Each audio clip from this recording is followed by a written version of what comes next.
Hello and welcome back to MTG Bulk Mythic. What we have here today is the bundle from Kadheim. Now, this is one that I wanted to open up earlier, but I kind of got backlogged in some things, especially with that Time Spiral Remastered coming out. And yeah, I still have it. I've been holding on to it, so we're going to open it up right now. And we're going to go ahead and take a look at what we've got in this guy right here. So first, we'll break open the plastic. Now, back in the days, these used to be called fat packs. They've gone through several iterations. So very, very early on, the fat packs actually came with one of the Magic novels, and then a bunch of booster packs and stuff like that. Then they stopped making the novels or putting them in the booster boxes or the fat packs, and it was just here's a bunch of draft boosters in this box with kind of a not so great collector box or storage box. And then the storage boxes got better. And then they went from 9 booster packs to 10 booster packs. And for a while, they had like little collector guides with the card lists, a visual card gallery in it, stuff like that. Then they took those out. And this is what we have now. So it's gone through several iterations. And this is what the bundle now is called. You get this weird little box. It's like a pencil box. It doesn't fit cards well. It just seems to be like a space saver too, like just so that this fits around it. Why they haven't redesigned this sleeve, I really don't know. But this is a part that a lot of people don't understand, that don't know. You get this little art card that talks about some of the lore there, and then when you take this sleeve off, you find the seam, which is right here on the bottom, and you very carefully, it's got that like rubber cement gum style glue, and you very carefully peel that apart. Right? Boom. Take it off of there so you get the sticky stuff out of the way. It'll peel right off just like that.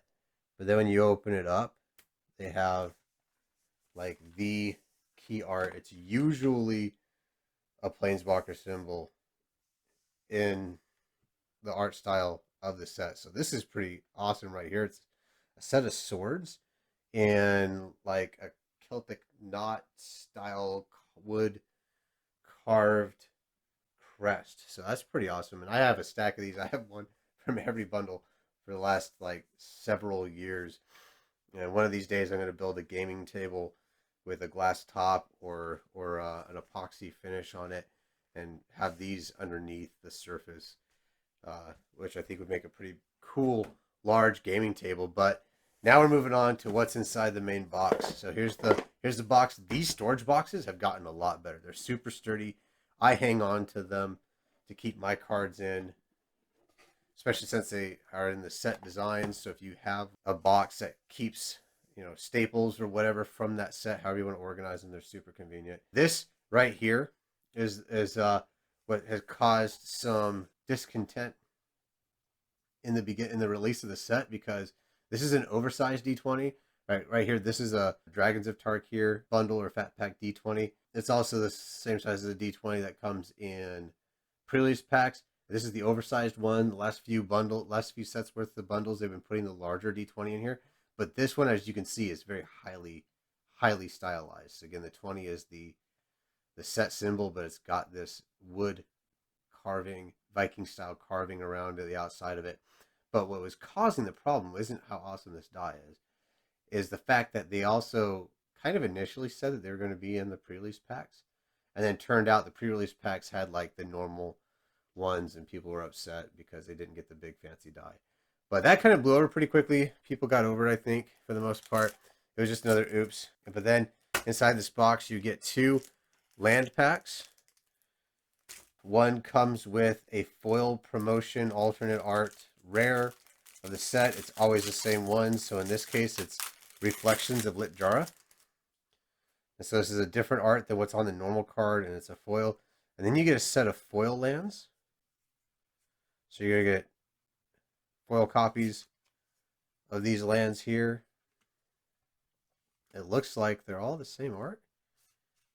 Very interesting. What are they called? Oh, these are collector numbers above the normal ones. So these may not even be the same art as the lands that come in the draft boosters. Usually I count on the bundle being where I get the foil versions of the lands to go into my collector binder, so I don't have to try to like get foils literally out of the booster packs, using dumb luck or whatever.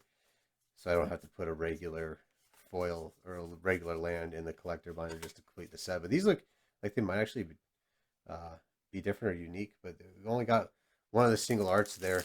I know these basic lands have multiple arts for them, so and then you get a normal land pack here, and again it's the same ones, but these are the non-foils, so you get 20 or 5 of each of the oh no, there's 16 or yeah 20, 4 of each, 5 times 4 is 20, so you get 20 of the non-foils, 20 of the foils, and your guaranteed rare. We'll go ahead and leave that out just because we'll set the lands off to the side. You get a couple of tip cards about casting, how to cast spells, how to decide combat formats, and the phases of a turn right there for beginner players. And then you get 10 draft boosters. So let's go ahead and crack into these guys and see what we're getting here at call time. I haven't opened very many draft boosters, just from the pre-release packs that I had and a couple of random boosters. So let's take a look, see what we have in here. Trying to remember if I already put my draft boosters in my chaos box that I usually hold on to. If I'm almost certain that I did. If not, I guess I'll go pick up some extra ones. Going through here real quick. Commons, nothing really of note in the commons still left to pull out. Uncommons are about the same way, but our rare here is Tyrite Sanctum. It's a land that taps for a colorless, or you can pay 2 and tap it. Target legendary creature becomes a god in addition to its other types, and put a +1/+1 counter on that god. And then you can pay 4 and tap it to sacrifice Tyrite Sanctum, put an indestructible counter on target god. So you notice the pay 2 and tap ability doesn't say until end of turn. There's no suspense time on that. So once you make it a god and put that +1/+1 counter on it, it stays a god for the rest of the game, which means it can be a target for the next ability later on. And then we have an Alpine Meadow. Boom. All right, what else are we getting here? Try and make this quick. I'm burning up a lot of time on the camera. Trying not to burn out the batteries. Switching batteries in between shots. Hopefully we don't have some other things. Finn the Fangbearer. There is a kind of a fun niche deck for that. Here's Haunting Voyage for our mythic sorcery. It's black, 4 and 2 black. Choose a creature type. Return up to 2 creature cards of that type from your graveyard to the battlefield. If this spell was foretold, return all creature cards of that type from your graveyard to the battlefield instead. And it foretells for 5 and 2 black. So it's more expensive to cast it from exile if it's foretold. But you get all of the creature cards of that type to come back into the battlefield. So that might go into my Slivers deck. And here we go. Here is a foil full art Dark Boar Pathway. That is awesome. So that's a taps for a black land on the front side, taps for a green land on the back side. That is a sexy card right there. I like it. So super happy about that one too. Moving on. That's just 2 packs in. We already got some pretty awesome cards there. I'm not complaining. So this, right, the bundle, where it sits, it's usually around $40-$45 for the bundle. It's a good gift for a Magic player because it comes with all these goodies. The value is definitely there in the booster packs because you have the 10 booster packs, which usually retail about $4 a pack. So if it's a $40 box, you get a really nice storage box. Added to that, you get the cool die. Added to that, you get the foil lands and the non-foil lands. So it's a good little gift. I get them because they're fun to open, and I like to use the storage boxes and things like that. But 10 booster packs can get you a chance to get your pack crack and fix out of the way, and get a decent little pile of cards going. So what else do we have here? Calamity Bearer, which is the giant berserker, 4 mana 3/4. If a giant source you control would deal damage to a permanent or player, deals double that damage instead. So Definitely good for the limited Giants deck. Come on. There we go. 4 mana 3/4 really isn't that bad, with a little bit of an upside, right? What else we got going on here? These utility lands, they're worth taking a look at for sure. Here's Old Growth Troll played in that mono green stompy deck, and a foil Shackles. So Old Growth Troll gives itself a little bit of its own recursion / ramp. It's kind of a little bit of everything. Makes chili and fries. It's a floor wax. It's a dessert topping, and it's definitely playable. So for those green mages like myself who like just curving out with good value creatures and attacking your opponent, that's where this guy lies. And here's Halvar, the god of battle. So on the front face, we have a 2/2 white legendary creature god. It's a 4/4. And creatures you control that are enchanted or equipped have double strike. And at the beginning of each combat, you may attach target aura or equipment attached to a creature you control to target creature you control. So every time you attack, you can move something around if you want to. And on the back side is the Sword of the Realms, 1 in a white legendary artifact equipment that gives the equipped creature +2/+0 in vigilance, and whenever it dies, you can return that creature to its owner's hand. Equip cost is 1 in a white. Not very common that you see colored mana symbols in equip costs. So like they're definitely like, hey, this is a white card. It costs white to cast, but it costs white to equip. Of course, if you have the mana to cast it, then you have the mana to equip it. So not too restrictive there, I don't think. So looking in here, coming down to the last few cards.